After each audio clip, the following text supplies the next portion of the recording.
vous savez, hein, on dit les FEMUA se suivent, mais ne se ressemblent pas. Donc à chaque FEMUA sa pression. Donc c'est toujours la même appréhension, comme à la première édition, avec cette envie de bien faire et de donner quelque chose de propre aux festivaliers.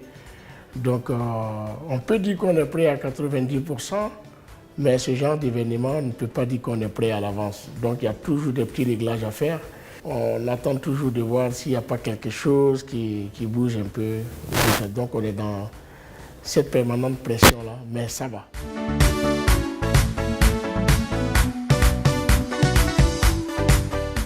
Vous savez qu'une activité ne peut vivre s'il n'y a pas de sponsors, s'il n'y a pas de partenaires.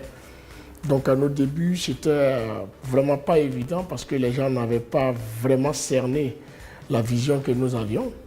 Les gens n'avaient pas vu les objectifs que nous voulions atteindre à travers ce festival que nous venons d'initier. Et cela a mis du temps pour avoir des partenaires.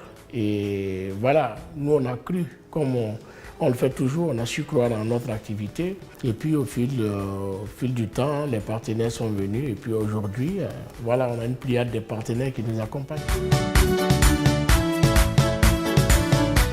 On dit qu'on imaginait atteindre ce niveau du FEMUA, ça sera quand même être prétentieux. Parce que déjà penser à être à ce niveau, peut-être nous aura effrayés. Les choses vont pas à pas. On savait qu'on voulait faire quelque chose de grand, mais on ne pouvait pas imaginer que 12 ans après, ce truc serait à ce niveau. C'est vrai qu'on voulait aller loin avec le FEMUA, mais 12 ans après être à ce niveau, c'est quelque chose qui n'était pas vraiment attendu. Mais bon, comme on le dit, à force de faire les choses, on a vu que c'était un événement qui intéressait tout le monde et surtout qui était au service des populations. Et ça nous a aidé à gravir des échelons. Les innovations majeures, c'est déjà de pouvoir mettre en place le concept du pays invité d'honneur. Voilà. Pour pouvoir partager à chaque édition aussi les valeurs culturelles de notre pays. Et cette année, nous avons tenu à inviter le Burkina Faso. Ça ne pouvait être autre pays, vu les liens historiques qui lient le Burkina Faso, qui lient le Burkina Faso à la Côte d'Ivoire. Ces deux pays sont un même pays. Et il était important de mettre cela. Vous avez vu que politiquement, a été mis en place les traités d'amitié et de coopération entre le Burkina et la Côte d'Ivoire. On s'est dit que culturellement, ça pouvait se faire aussi. Et dans le concept du FEMUA, on a tenu à faire du Burkina Faso le premier pays invité d'honneur. Donc, qui aura sa journée, qui aura la journée du Burkina, la nuit du Burkina, qui nous fait l'honneur de faire venir 3 à 4 membres de son gouvernement pour être à cette édition. Donc ça va être quelque chose de beau, c'est une très grosse innovation. Et la deuxième innovation, c'est cette scène-là au sein de l'INJS qui va permettre à des artistes de s'exprimer tout au long de la semaine. On ne va pas attendre seulement que vendredi pour faire les grands concerts, mais il y aura aussi une scène qui va permettre à tous les artistes débutants de faire des concerts, c'est-à-dire il y aura quelques playbacks et il y aura aussi certains qui vont jouer en live. Et ça va se faire dans le village FEMUA que nous allons construire avec un partenaire, notre partenaire, la Solibra, au sein de l'INJS.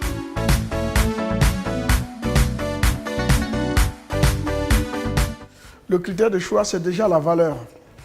Les valeurs que partagent ces artistes, c'est important. On peut être artiste et être seulement chanteur, dire des messages qu'on ne partage pas ou qu'on ne ressent pas dans la vie. Ce que nous choisissons, certes, il y a des critères techniques qui existent, comme par exemple avoir 2 albums, avoir déjà joué dans un grand concert seul et tout.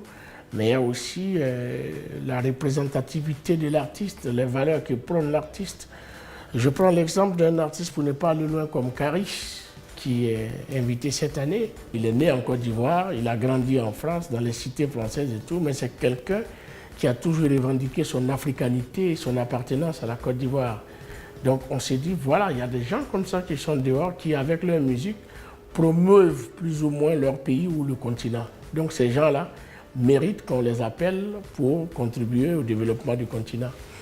Après, on appelle d'autres parce que c'est un événement international, donc on invite d'autres pays, on invite le Nigeria, on invite le Cameroun, le Rwanda, on invite la France, voilà, tout ça, c'est ce qui fait le FEMUA.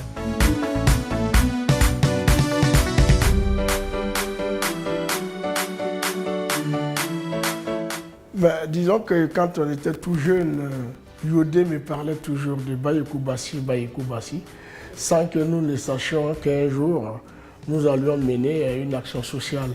Mais ça n'a rien à voir avec mes liens avec Yodé ou avec Jean-Claude Cuot, qui nous a approchés avec la mutuelle pour pouvoir mettre en place, pouvoir construire cette école. Non, c'est plutôt dans la vision du FEMUA d'accompagner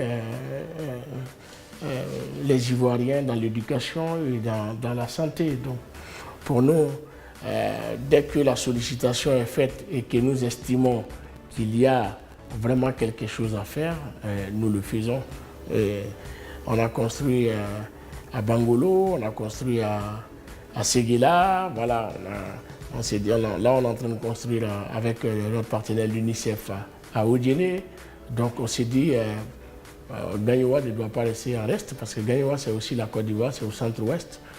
Donc, il faut essayer de géopolitiser, entre guillemets, nos actions. Donc, on a essayé avec Bayekou Bassi, un village qui nous a accueillis, c'était chaleureux, et on l'a fait. Donc, l'école n'est plus en construction. L'école est terminée, l'école attend son inauguration qui va se faire le 28 avril, c'est-à-dire dans un peu plus d'une semaine. Et on va joindre l'utile à l'agréable. Juste après l'inauguration de l'école, nous allons donner le grand concert de clôture. Nous avons construit aussi un centre de santé à Lolo. Nous avons réhabilité la pouponnière de Yopougon il y a quelques années d'ici là. L'orphelinat aussi de Bingerville. Bref, il y a pas mal. Et cette année, nous allons offrir aussi un centre d'accueil pour orphelins à Bingerville. Donc, ça fera partie des actions sociales du FEMUA. Il y a pas mal de choses, mais nous ne faisons pas ces actions sociales pour faire une liste. Nous les faisons parce que nous estimons que c'est notre droit. En tant qu'artiste, c'est notre devoir de pouvoir partager et de pouvoir retourner aux populations ce qu'elles nous ont apporté. Parce que c'est grâce à elles que nous sommes là aujourd'hui.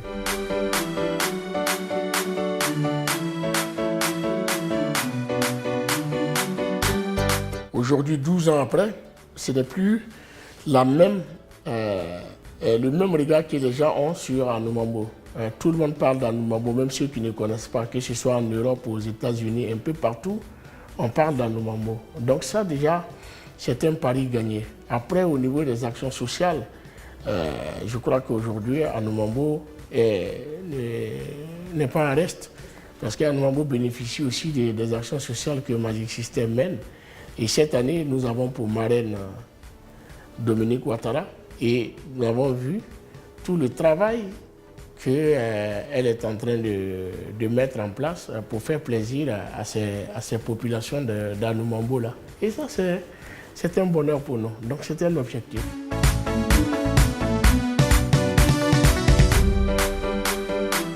Il y a 2 éditions qui ont marqué le FEMUA.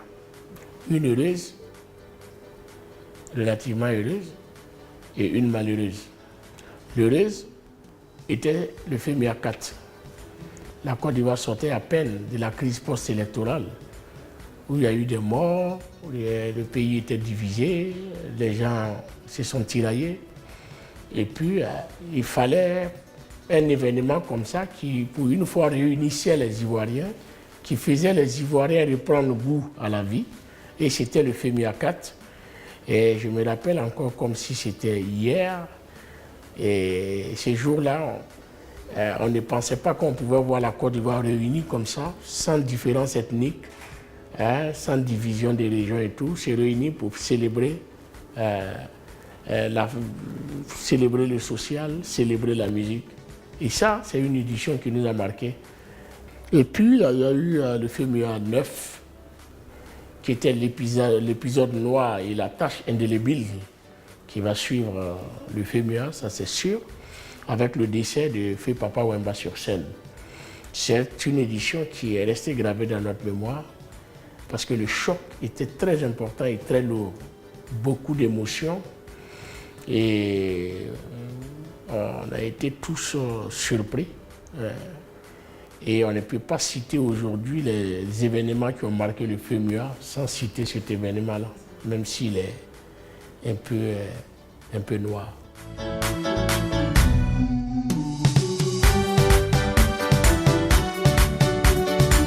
La presse vous dira que Assalfo je ne suis pas adepte au bilan. Voilà. Parce qu'on a tellement envie de faire devant qu'on n'est pas pressé de faire un bilan tout de suite. Mais à mi-chemin comme ça, je vais dire qu'on est content déjà de pouvoir exister pendant 12 ans parce que ce n'est pas évident pour un événement non gouvernemental, un événement privé d'exister jusqu'à ce niveau-là. Donc on peut s'auto-féliciter déjà d'avoir pu atteindre, mais cela n'aurait pu être possible sans l'apport des différents partenaires, l'apport aussi des autorités de ce pays qui ont cru et en nous accompagnant. Je commence par le président de la République et tout son gouvernement qui sont à nos côtés, et ça je ne vais pas le cacher, qui sont à nos côtés et qui nous soutiennent depuis le début jusqu'à aujourd'hui. Et grâce à tous ces soutiens-là, je peux dire que le FEMUA, en un mot, a permis à des enfants d'aller à l'école, permis à des femmes de se soigner, des hommes de se soigner, a permis à des jeunes d'avoir du boulot, parce que grâce au FEMUA, beaucoup de personnes ont pu être embauchées ou même ont pu obtenir des stages. Je peux dire qu'en côté bilan, il y a pas mal de choses, mais on va continuer davantage.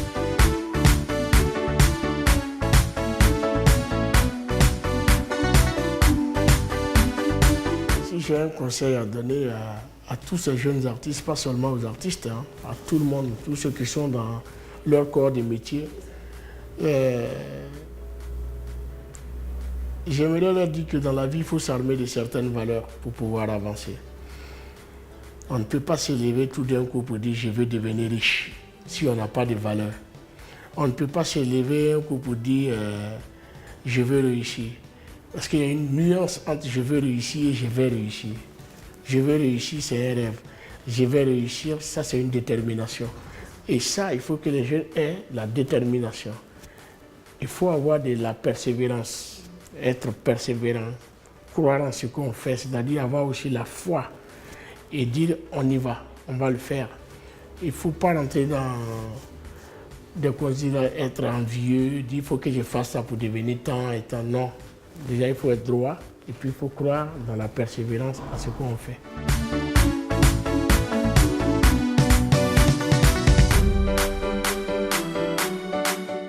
Pour une vie de famille réussie, mon conseil, je me demande si j'aurais eu une vie de famille réussie si je n'avais pas une bonne épouse. On ne peut pas réussir une bonne vie de famille si on n'a pas une bonne épouse qui peut donner une bonne éducation à ses enfants, qui peut donner des conseils ou qui peut être compréhensif. Et c'est en cela que ma femme joue un rôle important auprès de moi. Et je crois que la réussite de ma vie familiale dépend à 90% de ma femme. Voilà.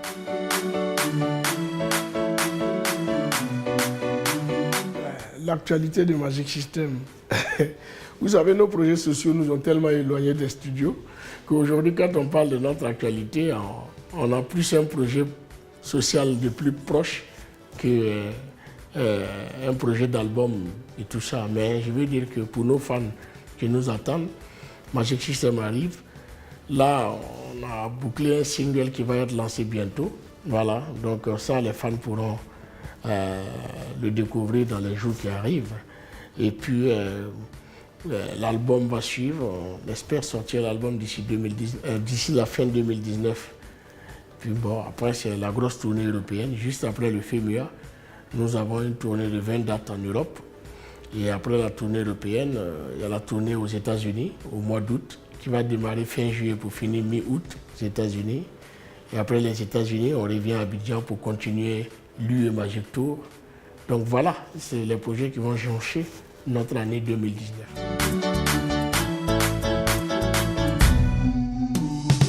Bon, pour se pérenniser, vous savez, c'est très lourd pour mettre en place un projet comme l'UE Magic Tour. Il a fallu la foi de l'Union européenne pour pouvoir nous permettre de mettre cela en place. Mais en âme et conscience, je crois que c'est des projets qui doivent se répéter, même si ce n'est pas avec Magic System, pour que cela puisse créer la cohésion entre les populations et d'abord les artistes, et puis aussi cette nouvelle approche de l'Europe vers le continent africain. On va parler de l'environnement, on va parler de la parité du genre, on va parler... Donc c'est vraiment une tournée qui vient à point nommé, et je remercie par votre caméra l'Union européenne d'avoir eu cette pensée, d'avoir cru en la culture pour pouvoir faire passer ces messages-là. D'avoir une institution de la trempe de l'Union européenne, croire en nous et croire en la culture pour passer ces messages, c'est vraiment quelque chose de bien. Quant à pérenniser ça, je ne sais pas, mais l'avenir nous en dira. Le dernier message, je reviens toujours aux fans. C'est aux fans que moi j'adresse. Et comme je sais que généralement, tous les fans du Magic System sont les fans d'AbidjanShow.com, je vais dire là que c'est à eux que je m'adresse. Donc, c'est un message à tous ceux-là pour leur dire merci d'abord pour le soutien qu'ils ont pu apporter au groupe Magic System jusqu'à aujourd'hui. Et puis leur dire aussi qu'il est important dans la vie de croire en soi. Parce qu'à nos fans, c'est généralement les messages que nous partageons ensemble.